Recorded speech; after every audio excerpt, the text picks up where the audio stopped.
So the Royal Marines Iron Challenge 2021 is good to go.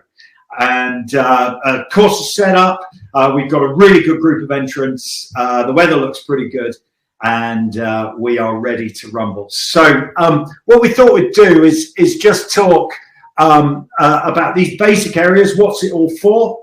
Why are we doing this event? And it's always really important to remember that as we go into it. What's the status of the event right now? Any updates to schedule and logistics at the last minute? Any last minute top tips and kit essentials as well. So I'll kick off with the thing of what's it all for. Now more than ever, our thoughts are with our armed forces, and our thoughts, particularly given the events of recent events in Afghanistan, 20th anniversary of 9/11, etc., etc. And every single thing you do on this course raises money for the Royal Marines, raises money for Royal Marines veterans, raises money for their dependents, and the Royal Marines Charity and the Royal Marines Association and the Royal Marines family are so grateful for what you're doing. It looks like we're going to raise a significant sum.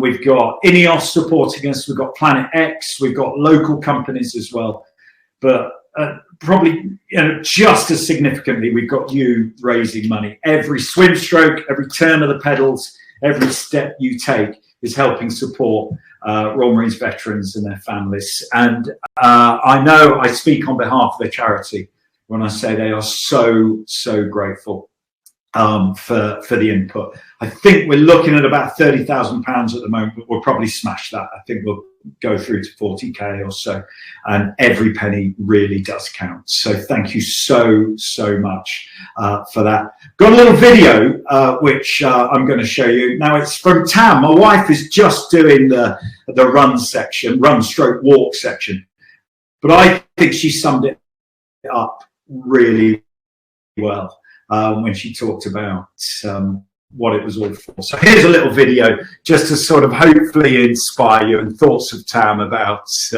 why we're doing it. The cause is to support and look after wounded Royal Marines and veterans that have basically risked their lives for us, and we know nothing of the hardships that these guys go through and these girls go through. So I think for us just being able to put on our walking boots and walk 26 miles is nothing in comparison to what they go through.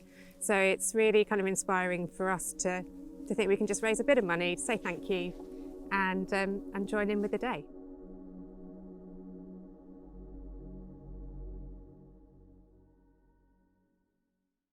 So wise words. Be a hero. It's a chance to be a hero for a day. Okay, so we go back into the presentation now, and we'll do a quick status thing, sort of update on where we are on the course, and just any odds and bobs you might need to know at this juncture. And at this juncture, I'm going to hand you over to, I think the idea is to hand you over to Andrew. So there we go. There's Andrew. That was the plan, Monty. Thank you very much. Yeah, welcome everybody. Really looking forward to seeing you all next week. And status of the event. Well, 12 months of planning. We're ready to go. There's not much more to tell you than just turn up. We'll be there for you, and really looking forward to seeing you. Over to you, Monty. Boom. That's all you need. Rory, any thoughts? Yeah, it's as Andrew said, the planning has been a fairly gargantuan task, but everything that we're planning has happened. So we're just waiting for a couple of other little deliveries, but nothing that would stop the event from running. So as Monty said, the weather, fingers crossed, looks like it might be okay. There's no big storms brewing, and the government guidelines on COVID, this talk of this fire break lockdown, but that's in October, so that's not going to affect us either. So I really can't think of anything that's going to stop you having an epic day of adventure racing next Sunday. Cool. Okay. Next thing, update on course, on schedule and logistics. And again, with that, I'm going to hand you back to Rory. Yes, just a couple of things. In our original course notes, we mentioned there would be a single briefing.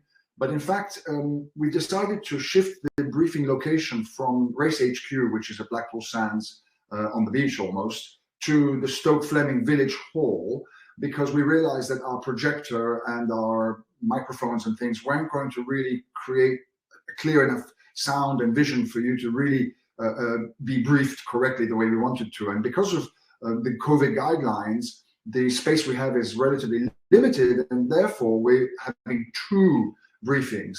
The first briefing will be at 3 o'clock, 3 p.m., and the second briefing, exactly the same as the first, at 4:30 p.m. So you can choose which one to come to. Ideally, we'd sort of divide it alphabetically from A to halfway through the alphabet at 3 o'clock, and from halfway through the alphabet to the Z at 4:30. But if you can't make one, you'll make the other, and there'll be plenty of space to give you a little bit of elbow room.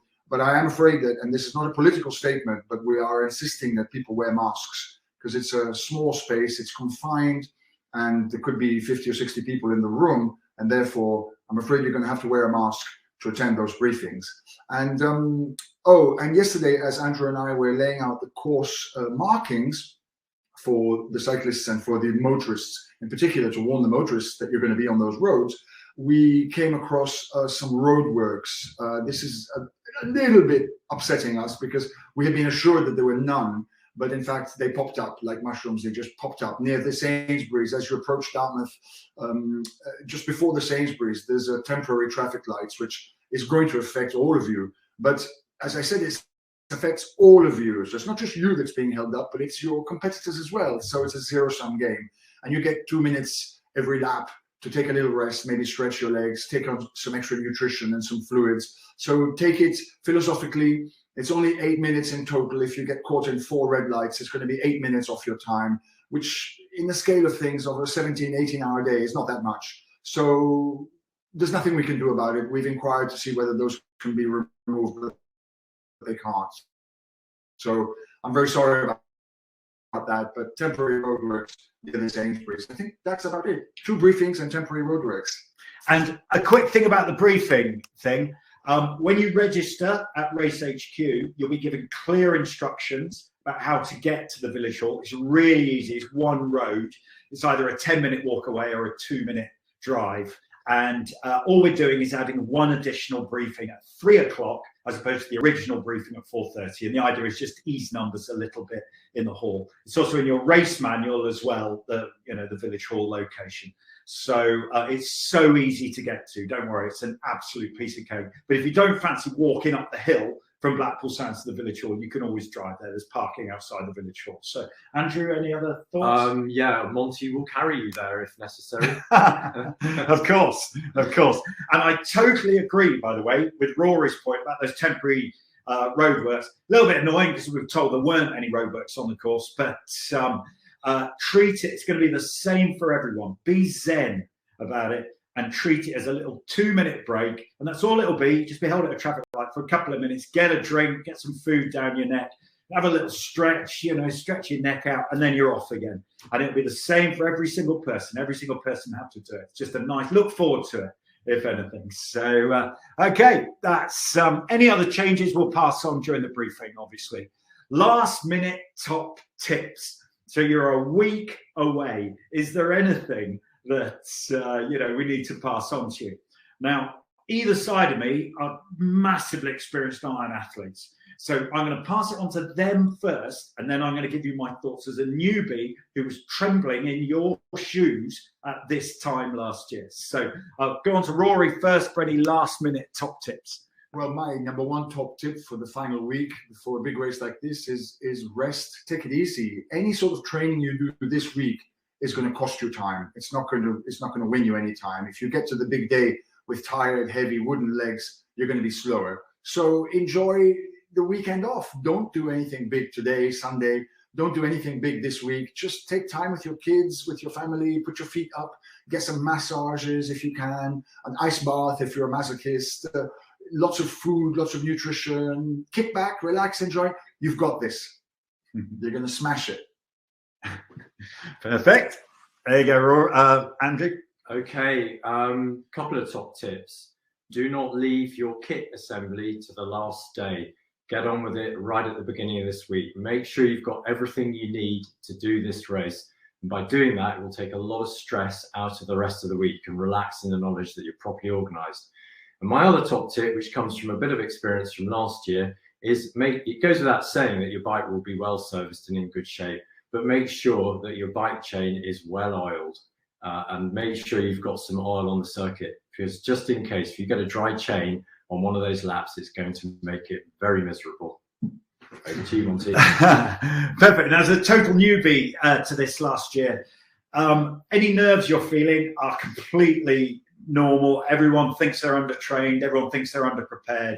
But I would urge you to be zen about the day. I found that on the day, it was just a lovely day. It was a long day with a group of friends getting around a course. Everyone's really keen for you to get around.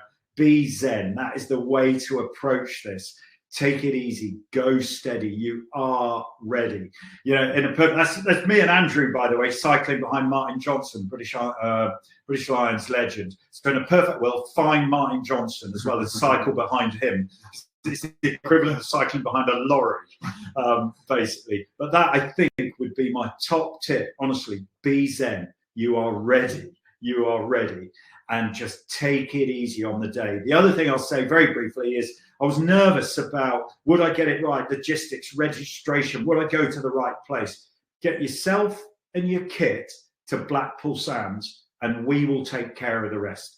There's masses of marshals, loads of people there to help you. There'll always be someone to ask about where you're supposed to go and what you're supposed to do, where your bike's supposed to be. There'll always be someone nearby. So don't worry and panic about logistics. And we're an adventure race as opposed to a strict Ironman event. And if people need to ask and if people need to stop and get assistance, no problem at all. So relax and just enjoy this last week. It's going to be a phenomenal day. So there you go. That's my top tips, such as for what it's worth. And kit essentials. So again, I'll hand over to the super experienced Ironman. There we go. Okay, well, without going into the obvious things like a wetsuit and your bicycle, your running shoes, or your bike shoes, your shorts, etc., without which you wouldn't even make it to the start line, I would just urge you to make sure that you have the mandatory kit for the dark, because you're going to be starting in the dark, you're going to be finishing in the dark. So you have to have cycle lights, front and back, a white light for the front of your bike, a red light, a flashing light if necessary for the back of your bike. That is mandatory. And also a head torch for the run. Some of you will be doing, if not the entire run, a large proportion of it, maybe more than half of it, in pitch black. So you definitely have to have a head torch, without which I'm afraid we wouldn't let you start for your own safety. Okay. Well, again, stating the obvious perhaps, but make sure you've got some really good snack on your bike. It's a long day on the bike, so you really need to make sure you've got some good fuel on the bike. We've got 2 good feed stations at equidistant parts of the course, so you will be able to pull in, get some Coke, get all the sort of things you might want to have. And out on the run, in your backpack, make sure you've got something in there that you're going to really look forward to chomping on when you get to Lanarkshire, because by goodness, I needed it last year and it did the job. Couple of things from me. Number one, money. Take some money, cash with you. When you're doing the bike leg and also potentially the run as well, because you run through several places where you can literally buy a sandwich. If you're desperate, buy a sandwich, buy a chocolate bar, buy a donut, buy whatever.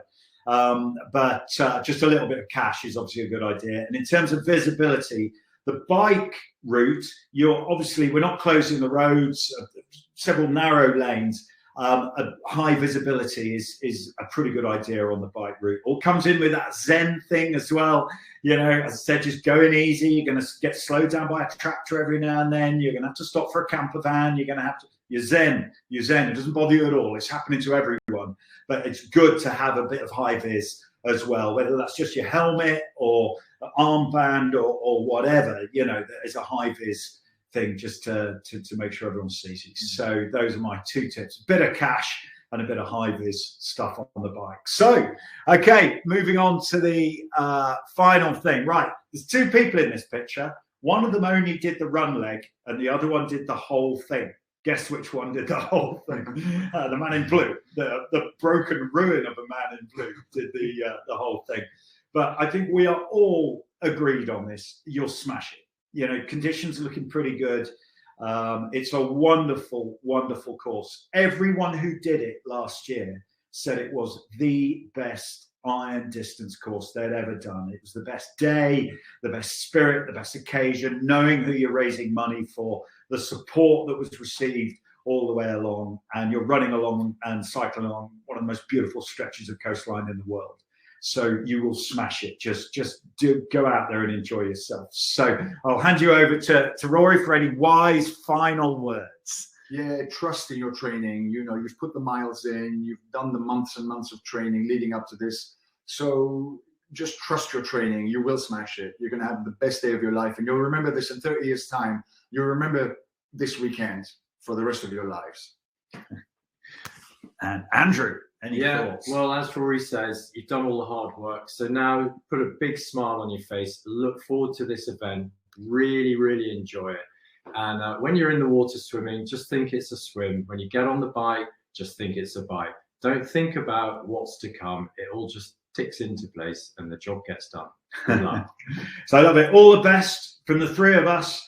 We will see you in a week's time for the Royal Marines Iron Challenge, a truly historic event. So we really look forward to seeing you. Cheers. Yeah, take care.